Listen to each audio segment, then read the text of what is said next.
আসসালামু আলাইকুম এভরিওয়ান, কেমন আছেন সবাই? আশা করি সবাই অনেক ভালো আছেন। অনেকদিন পর একটা ভিডিও দেব আজকে তোমাদের সাথে। তো এখানে আমি কিছু চিংড়ি মাছ ভুনা করব, আর কিছু চিংড়ি মাছ এখানে আমি কচুরমুখী দিয়ে রান্না করব।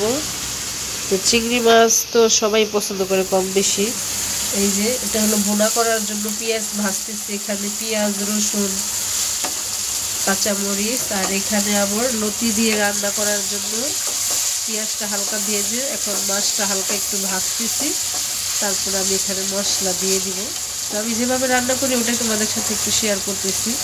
আশা করি তোমাদের কাছে ভালো লাগবে। চিংড়ি মাছগুলো একটু বড় বড় টাইপেরই। তো পেঁয়াজটাও ভাজা হয়ে গেছে, বেশি ভাজবো না, আর একটু ভেজে আমি আদা রসুন ব্যবহার করব না। তো এখানে এখন এটার ভিতরে আমি মশলা দিব। একেবারে সিম্পল, যেহেতু আমি কচুরমুখিটা আমি হলো ভাপ দিছি একটু যাতে সিদ্ধ হয় তাড়াতাড়ি। তো অনেকগুলো কচুরমুখী আনছিলাম, ওইগুলোর থেকে আমি কিছুটা রান্না করব আর কিছুটা আবার রাইখা দিছি ডিপ ফ্রিজ করে সিদ্ধ করে। বেশি অর্ধেকই সিদ্ধ করছি, কারণ অনেকগুলো কচুরমুখী আনছি তো যাতে নষ্ট না হয়। কচুরমুখী রাইখা দিলে কেন জানি নষ্ট হয়ে যায়। তো ঝাল কম দিব, এই কারণে যে হালকা একটু মরিচ, মশলা একেবারেই কম হবে, যেহেতু কচুরমুখী অলরেডি সিদ্ধ করার কালারিং করে গেছে। জাস্ট অল্প একটু মশলা দিয়ে এখন আমি মাছটাকে আরেকটু কষিয়ে নিব। সিম্পলভাবে রান্না করলে, আর চিংড়ি মাছে আদা রসুন না খাইলেই ভালো। আদা রসুন খেলে মাছের স্বাদটাই চলে যায়। মাঝে মাঝে দেওয়া যায় অন্য সব মাছ হলে। এখানে পেঁয়াজটাও ভাজা হয়ে গেছে, এখন এই বড় চিংড়িগুলো দিয়ে দিব। আর বড় চিংড়িগুলো হলো আমার শাশুড়ির জন্য ভুনা করব। এই যে অনেকগুলো মাছ, প্রায় এখানে 20টা মাছ আছে, 20-22টা মাছ। এটা হলো ভুনা করে দিব। এটা হলো আমার ননদের কাছে পাঠাই দিব বাংলাদেশে।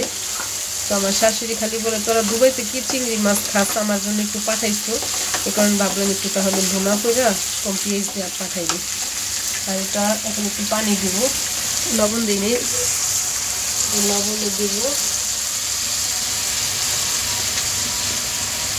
লবণ দিয়ে দিলাম। এখন মাছটাকে আর একটু ভালো করে কষে, বেশি চিংড়ি মাছ বেশি রান্না করলে আবার শক্ত হয়ে যায়। এই যে একেবারে কম মশলার ভিতরে মানে যেভাবে রান্না করা যায়। তো আর এটা তো হইতেছে, এটার ভিতরে এখন একটু লবণ দেবো যাতে মাছের লবণ ঢোকে। একবারে লবণটা দিয়ে দিলাম, লাগলে আবার দেওয়া যাবে চেক করে। মাছগুলো কিন্তু একটু বড় বড় টাইপেরই, মোবাইলে বোঝা যাইতেছে না। মোবাইলে যে কোনো জিনিসই ছোটোই বোঝা যায়, কিন্তু মাছগুলো ভালোই বড় বড়।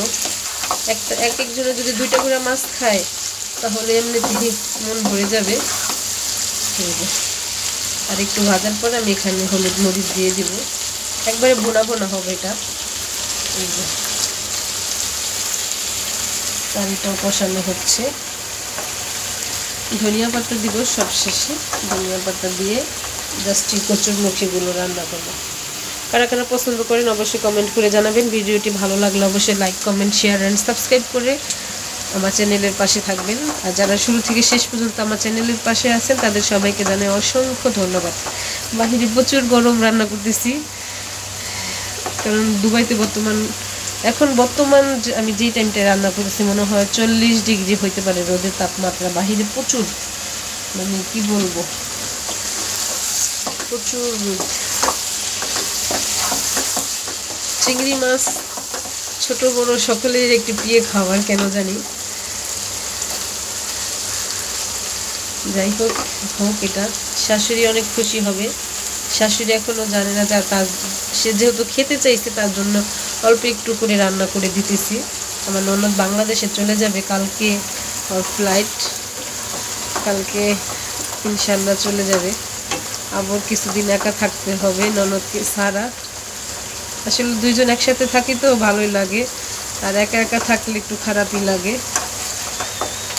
যাই হোক 15 দিনের জন্য যাচ্ছে, আবার চলে আসবে, এটা কোনো সমস্যা নাই। আর যেহেতু কোরবানি ঈদ, তো একটু কোরবানি ঈদের জন্য যাচ্ছে। তারপরে আমার একটা দেবরের ছেলে হয়েছে, ওর ভাইয়ের ছেলে হয়েছে, এটা দেখার জন্য একটু যাইতেছে। নাইলে এমন আর্জেন্ট যাইতো না 15 দিনের জন্য, আমরা সবসময় 1 মাসের জন্যই যাই বাংলাদেশে। তো সবাই ভালো থাকবেন। ভিডিওটা অনেক বড় হয়েছে, সবাই তো বড় ভিডিও দেখতে চায় না, আর রান্না শেয়ার করতে পারবো না। জাস্ট এখন আমি কচুরমুখী দিয়ে সিদ্ধ করবো, হালকা একটু ঝোল দিব, ধনিয়া পাতা দিয়ে নামাই ফেলবো লবণ চেক করে। আর এটার ভিতরে সেম ওইটার যেমন মশলা দিছি, জাস্ট একটু হলুদ একটু মরিচই দিব। অন্য কোনো মশলা অ্যাড করলে কি হবে, চিংড়ি মাছের গ্রান, চিংড়ি মাছের স্বাদটা চলে যাবে, এ কারণে আর কিছু দেবো না। তো জাস্ট এত দেখি। আর কচুরমুখীটা তো দেখছেন অলরেডি সিদ্ধ করাই, দেখেন দেখছেন অলরেডি সিদ্ধ করা। জাস্ট মাছটাকে ভালো করে কষাইয়া দেন এটা একটু হালকা কষাইয়া একটু ঝোলের পানি দিয়ে দিলেই হয়ে যাবে। যারা এইগুলা সংরক্ষণ করতে চান সেম এভাবে সিদ্ধ করে আপনার ডিপ ফ্রিজ করে রাখতে পারেন। তারপরে কি করবেন, যখন রান্না করবেন এই যে চুলায় মাছ কষানো হয়ে যাবে, ফ্রিজের থেকে বের করেই আপনি একটু পানিটা বরফটা ফুটাইয়াই তারপরে দিয়ে তারপরে রান্না করতে পারবেন খুব ইজিভাবে। কচুরমুখীটা অনেক দিন হয়েছে আনছি, প্রায় নষ্ট হয়ে যাইতেছে, এই কারণে ভাবলাম এইভাবে সিদ্ধ করে কিছুটা ডিপে রাখছি আর কিছুটা আজকে রান্না করবো।